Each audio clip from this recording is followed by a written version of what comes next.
Hello friends and medal student pharmaceutical analysis BP102 T के इस video में हम लोग रिडॉक्स टाइट्रेशन के एक और type titration involving potassium iodate के बारे में बात करेंगे। इस वीडियो में हम लोग इसके इंट्रोडक्शन के बारे में बात करेंगे, इसमें जो रिएक्शन हमारी इन्वॉल्व होती है उसके बारे में बात करेंगे, preparation and standardisation of iodate वो सोल्यूशन के बारे में बात करेंगे और इस वीडियो के लास्ट में हम लोग इसके एप्लीकेशंस के बारे में डिटेल में बात करेंगे। मेरा नाम है डॉक्टर मेहताब सिंह। तो चलिए शुरू करते हैं। तो अगर हम लोग यहाँ पे टाइट्रेशन इन्वॉल्विंग पोटेशियम आयोडेट के बारे में बात करते हैं तो इसको हम लोग यहाँ पे आयोडेटोमेट्री भी कहते हैं। तो अगर हम लोग यहाँ पे पोटेशियम आयोडेट के फार्मूले के बारे में बात करते हैं तो ये हमारा होता है KiO3 हमारा इसका फार्मूला होता है। तो इस प्लेस पे अगर हम लोग इसकी डेफिनेशन के बारे में बात करते हैं तो हमारा ऐसा टाइट्रेशन जिसमें हम लोग जो पोटेशियम आयोडेट है उसको एज एन ऑक्सीडाइजिंग एजेंट जहाँ पे उपयोग करते हैं उसको हम लोग यहाँ पे पोटेशियम आयोडेट का टाइट्रेशन कहते हैं, या इसको हम लोग सिंपली एक तरह से आयोडेटोमेट्री भी यहाँ पे कहते हैं। तो आसान तरीके से कह सकते हैं कि अगर हमारा कोई टाइट्रेशन है और उसमें हम लोग जो हमारा पोटेशियम आयोडेट है उसको एज एन ऑक्सीडाइजिंग एजेंट अगर उपयोग कर रहे हैं तो उस कंडीशन में जो हमारा टाइट्रेशन है वो हमारा पोटेशियम आयोडेट टाइट्रेशन सिंपली यहाँ पे कहलाता है। तो इस कंडीशन में अगर हम लोग रिएक्शन के बारे में बात करते हैं तो इसमें क्या होता है कि जो हमारा होता है पोटेशियम आयोडेट होता है उसकी जो रिएक्शन है जो हमारे होते हैं वो रिड्यूसिंग एजेंट होते हैं, उससे जो हमारी उसकी रिएक्शन होती है वो उस प्लेस पे इस चीज़ पे डिपेंड करती है कि हमारा एसिड का कंसंट्रेशन हमारे रिएक्शन में वहाँ पे कितना है। तो आसान तरीके से कह सकते हैं कि जो हमारा है यहाँ पे पोटेशियम आयोडेट और वहाँ पे जो है हमारा रिड्यूसिंग एजेंट उसकी बीच की जो रिएक्शन है वो वहाँ पे एसिड की जो कंसंट्रेशन है उसके ऊपर काफ़ी हद तक यहाँ पे वो डिपेंड करती है। तो इस कंडीशन में ये जो हमारा टाइट्रेशन होता है इसको हम लोग अक्सर हम कह सकते हैं एसिडिक इन्वायरमेंट में इसको हम लोग परफॉर्म करते हैं। तो इस कंडीशन में अगर हम लोग रिएक्शन के बारे में बात करते हैं तो जो हमारा यहाँ पे पोटेशियम आयोडेट होता है वो जो हमारा होता है यहाँ पे पोटेशियम आयोडाइड उसके वो साथ में एसिडिक इन्वायरमेंट में जब इसकी रिएक्शन होती है तो ये क्या करता है कि यहाँ पे ये हमें एक तरह का फ्री आयोडीन हमें प्रोवाइड करता है। तो इस कंडीशन में जो यहाँ पे हमारी फ्री आयोडीन होती है वो लिबरेट होती है, उसका फिर हम लोग यहाँ पे टाइट्रेशन करते हैं स्टैंडर्ड जो हमारा सोडियम थायोसल्फेट का सोल्यूशन होता है उसको यहाँ पे उपयोग करके फिर हम लोग इसका यहाँ पे टाइट्रेशन करते हैं। तो इस कंडीशन में जो हमारा एंड पॉइंट है उस पर हमें इस प्लेस पे एक तरह से क्या रिएक्शन देखने को प्राप्त होती है। तो इस कंडीशन में जो हमारा आयोडीन होता है वो जब हमारा जो होता है सोडियम थायोसल्फेट उसके साथ में जब रिएक्ट करता है तो ये यहाँ पे फॉर्म करता है वो सोडियम टेट्राथियोनेट को फॉर्म करता है और इस प्लेस पे ये फॉर्म करता है सोडियम आयोडाइड को यहाँ पे फॉर्म करता है। तो इस कंडीशन में क्या होती है कि जो हमारा होता है सोडियम आयोडाइड ये हमें यहाँ पे एक तरह का कलरलेस फॉर्म में देखने को प्राप्त होता है। और इस कंडीशन में अगर हम लोग बात करते हैं तो जो हमारा होता है पोटेशियम आयोडेट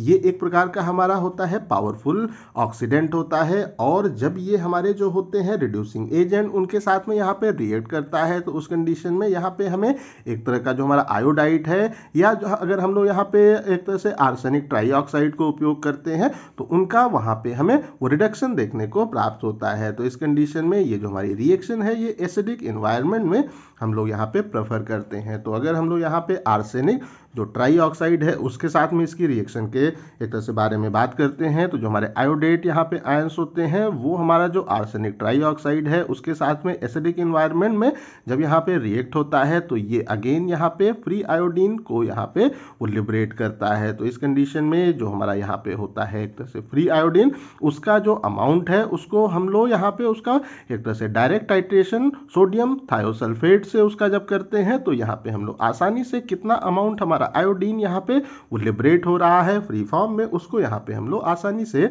डिटरमाइन कर लेते हैं। तो आसान तरीके से इस प्लेस पे हम लोग यहाँ पे कह सकते हैं कि जो हमारा यहाँ पे होता है आयोडेट का हमारा होता है यहाँ पे सोल्यूशन उसके अंदर हमें जो भी हमारा कोई भी अगर है रिड्यूसिंग एजेंट उसको हम लोग इसके अंदर यहाँ पे ऐड करते हैं। तो जब हम लोग इसको यहाँ पे ऐड करते हैं तो वो क्या करता है कि यहाँ पे वो अपना एक स्पेसिफिक अमाउंट फ्री आयोडीन को यहाँ पे लिबरेट करने का काम करता है। तो इस कंडीशन में हम लोग यहाँ पे स्टैंडर्ड सोडियम थायोसल्फेट को यहाँ पे उपयोग करते हैं और इसने जो भी हमारा हमने ऐड किया था रिड्यूसिंग एजेंट उसने कितना अमाउंट वहां पे आयोडीन को फ्री फॉर्म में लिबरेट किया उसका अमाउंट हम लोग इसका टाइट्रेशन सोडियम थायोसल्फेट को यहाँ पे यूज करके आसानी से वो डिटरमाइन कर सकते हैं, जिससे कि हम लोग यहाँ पे ये वो डिटरमाइन कर सकते हैं कि कितना रिड्यूसिंग एजेंट हमने अपने टाइट्रेशन में यहाँ पे ऐड किया है। अब हम लोग यहाँ पे बात कर लेते हैं about the preparation of potassium iodate के बारे में, या हम कह सकते हैं preparation and standardisation of potassium iodate के बारे में अब हम लोग यहाँ पे बात कर लेते हैं। तो अगर हम लोग इसके यहाँ पे प्रिपरेशन के बारे में बात करते हैं तो जो हमारा पोटेशियम आयोडेट होता है ये हमें हाईली प्योर फॉर्म में देखने को प्राप्त होता है। तो इस कंडीशन में क्या होता है कि जो हमारा पोटेशियम आयोडेट है ये यहाँ पे हाईली हम कह सकते हैं कि प्योर फॉर्म में है, तो इसका जो रिक्वायर्ड हमारा वेट होता है उसको हम लोग वो सिंपली यहाँ पे जो हमारा रिक्वायर्ड वॉल्यूम है उसमें यहाँ पे डाइल्यूट करने का काम करते हैं, कि मीन्स जो भी हमारा रिक्वायर्ड अमाउंट हमारा पोटेशियम आयोडेट का है उसको हम लोग वेट कर लेते हैं और फिर उसको हमें जितना ml वहां पे बनाना होता है उतना ml जो हमारा वाटर है उसको उपयोग करके हम लोग आसानी से एक इसका स्टैंडर्ड सोल्यूशन यहाँ पे प्रिपेयर कर सकते हैं। अब हम लोग अगर यहाँ पे इसके स्टैंडर्डाइजेशन के बारे में बात करते हैं तो इस कंडीशन में क्या होता है कि हम इस पे जो हमारा होता है यहाँ पे पोटेशियम आयोडेट उसका एक जो स्पेसिफिक हमारा होता है वॉल्यूम उसको हम लोग सबसे पहले यहाँ पे वो ले लेते हैं। उसके बाद में इसमें हम लोग एक्सिस अमाउंट में पोटेशियम आयोडाइड को यहाँ पे ऐड करते हैं और यहाँ पे हम लोग HCl को ऐड करते हैं। तो जब हम लोग इसके अंदर जो पोटेशियम आयोडाइड है उसको यहाँ पे ऐड करेंगे और HCl को यहाँ पे ऐड करेंगे तो क्या होगा कि हमें जो फ्री आयोडीन है वो यहाँ पे लिबरेट होते हुए अपने टाइट्रेशन में देखने को प्राप्त होगी। तो ये जो हमारी फ्री आयोडीन है इसका जो टाइट्रेशन है वो हम लोग यहाँ पे जो सोडियम थायोसल्फेट हमारा स्टैंडर्ड होता है उसको यहाँ पे उपयोग करके हम लोग फ्री आयोडीन वो कितना लिबरेट कर रहा है उसको यहाँ पे हम लोग वो सिंपली डिटरमाइन कर लेते हैं। और इस प्लेस पे जो हमारा टाइट्रेशन है वो हम लोग तब तक करते हैं जब तक कि हमारा जो वहां पे सोल्यूशन है उसका जो कलर है वो हमें कलरलेस देखने को प्राप्त नहीं होता है। तो इस कंडीशन में आसान तरीके से कह सकते हैं कि जो भी हमने जो हमारा था पोटेशियम आयोडेट का हमने सोल्यूशन प्रिपेयर किया था उसका स्पेसिफिक